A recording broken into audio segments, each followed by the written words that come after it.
Sekarang bagaimana cara minta tolong kepada Allah? Ya, sudah dikasih tahu ayatnya, wasta'inu bisabri wassalah, wasta'inu bisabri wassalah, wa innaha lakabiratun illa alal khashiin. Cara minta tolong kepada Allah itu kata Allah cukup dua. Yang pertama adalah sabar, yang kedua adalah sholat. Awas, kalau saya bicara sholat, langsung kalian berpikir sholat yang 5 waktu. Itu juga betul ya. Tapi sholat itu ada yang lebih keren lagi, tidak 5 waktu, sholatnya sepanjang waktu. Itu yang lebih keren lagi, sesuai dengan arti sholat. Sholat itu artinya adalah waslat. Waslat itu melekat, merasakan kehadiran Allah, gak usah 5 waktu, sepanjang waktu. Karena Allah bilang di ayat ini, wa innaha lakabiratun ila al-khasiin. Tidak akan bisa kamu minta tolong dengan sabar dan sholat, karena itu amat berat, kecuali untuk orang-orang yang khusyuk.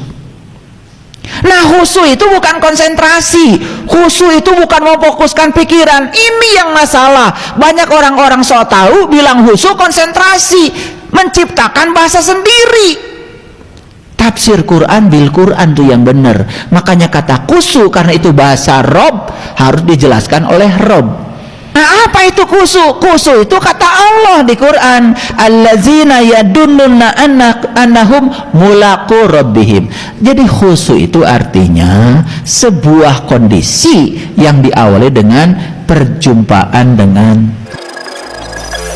Saya tidak habis pikir kenapa orang yang satu ini selalu membuat sensasi, kerap kali membuat pernyataan yang sangat berseberangan dengan para ulama umumnya. Kalau boleh jujur, jangankan menafsiri ayat secara benar dan tepat, membaca saja belepotan.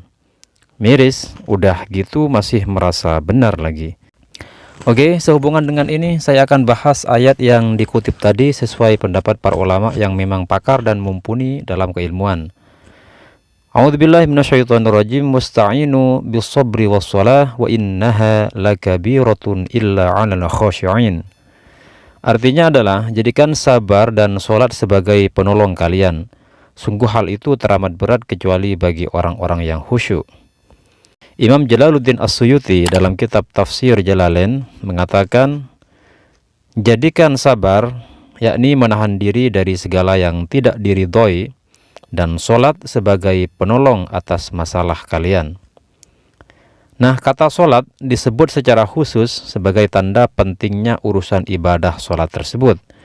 Sebuah hadis meriwayatkan Rasulullah SAW bila dirundung oleh sebuah persoalan, beliau segera melakukan sholat. Sebagian ulama, kata Imam Jalaluddin As-Suyuti, mengatakan surah Al-Baqarah tersebut ditujukan untuk Yahudi Madinah ketika mereka enggan beriman karena terhalangi oleh kerakusan dan mabuk kekuasaan. Mereka kemudian diperintahkan untuk bersabar, yaitu ibadah puasa yang dapat mengendurkan syahwat, dan melakukan ibadah sholat yang dapat membuahkan kehusyuan dan mengikis kesombongan. Jadi as-sabru dan as-sholah dalam ayat wasta'inu bis-sabri was-sholah tersebut, menurut satu pendapat as-sabru itu adalah puasa yang bisa mengekang syahwat, dan juga kemudian sholat yang membuahkan khusyuk dan mengikis kesombongan. Lanjut, kata Imam Jalaluddin As-Suyuti, ibadah sholat itu memang teramat sulit dan berat, kecuali bagi orang-orang yang khusyuk, yaitu orang-orang yang tentram jiwanya pada ketaatan. Kemudian ulama lain mengatakan seperti Al-Imam Al-Baydawi dalam kitab Anwarut Tanzil wa Asrarut Ta'wil mengatakan surah Al-Baqarah ayat 45 tersebut berkaitan dengan ayat sebelumnya, yakni surah Al-Baqarah ayat 44. Setelah diperintahkan tugas berat, yaitu meninggalkan kekuasaan dan berpaling dari kerakusan pada harta duniawi, kalangan ahli kitab atau Yahudi tersebut diberikan resep obat pada surah Al-Baqarah ayat 45 tadi, yaitu wasta'inu bis-sabri was-shalah. Surah Al-Baqarah tersebut dimaknai sebagai berikut, kata Al-Imam Al-Baydawi, Jadikan penantian atas keberhasilan dan kemudahan sebagai bentuk tawakal kepada Allah. Puasa yang melatih kesabaran dari hal yang membatalkan dan meredakan atau meredamkan syahwat serta pembersihan jiwa, dan ibadah sholat yang menjadi wasilah dan sandaran sebagai penolong kalian. Al-Imam Al-Baydawi menyebutkan keutamaan ibadah sholat. Ibadah sholat 5 waktu mengandung berbagai jenis ibadah baik rohani maupun jasmani. Sholat 5 waktu terdiri atas bersuci, tutup aurat, tawajuh ke Ka'bah atau menghadap kiblat, fokus pada ibadah, menyatakan tunduk secara jasmani, mengikhlaskan niat, memerangi setan, munajat dengan Allah, membaca Al-Quran, melafalkan kalimat syahadat, menahan diri sejenak dari makan sehingga mereka diijabah untuk menerima kebaikan akhirat dan mengatasi musibah. Nah, makna sholat itu sendiri menurut para ulama dalam ayat wasta'inu bisobri wassalah, di situ ada yang memaknai atau menafsiri sebagai sholat, yaitu sholat biasa, sholat yang kita lakukan setiap hari, yaitu sebuah ibadah yang dimulai dengan takbir, dilengkapi dengan rukun-rukun, dan ditutup dengan salam. Jadi itulah yang dimaksud dengan sholat dalam ayat wasta'inu bisobri wassalah, bukan seperti yang dinyatakan oleh video tadi. Kemudian juga ada ulama yang menafsiri bahwa maksud atau tafsir dari sholat dalam ayat wasta'inu bisobri wassalah itu adalah doa. Dan ini sebenarnya tidak ada bedanya ya, karena sholat itu secara bahasa maknanya doa. Karena dalam sholat itu ada bacaan-bacaan yang mengandung doa.